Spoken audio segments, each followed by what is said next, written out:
Ali'ye bir yumurta kırsana. Tamam tamam bırak. Yumurta yapayım mı? Yap yap. İki tane yumurta o küçük şey kırsana. Kimi çekiyor ya? Beni çek Ali, onu çekme, beni çek.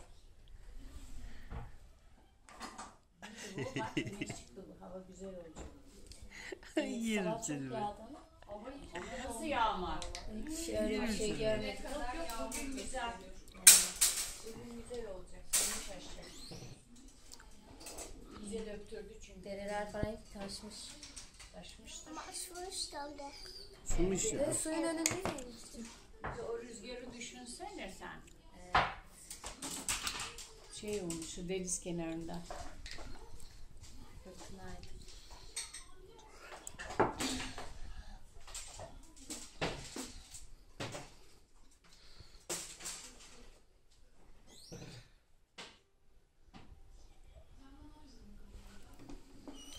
Bak çoraplarımı gördün mü Neşe? Gördüm, çok şirin. Ha.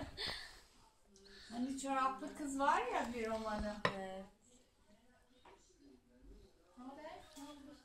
İyi, ne yapayım?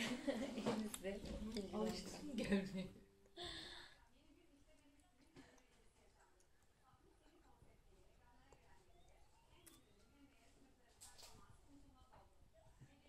Orada benim bilgisayar var. Nerede? Orada. Oldu mu? Tamam. Kahvaltıdan sonra oynarız, olur mu?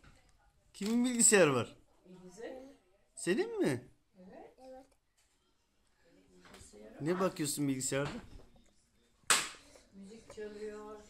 İngilizce konuşuyor.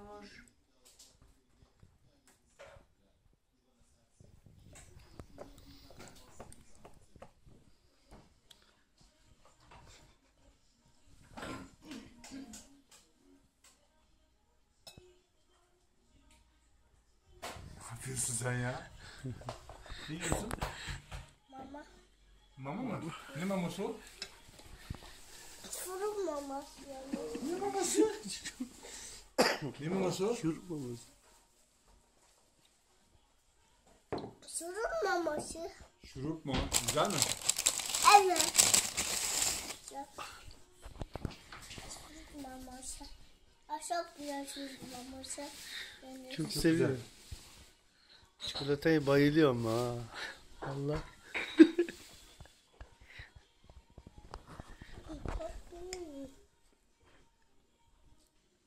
Ne yiyorsun?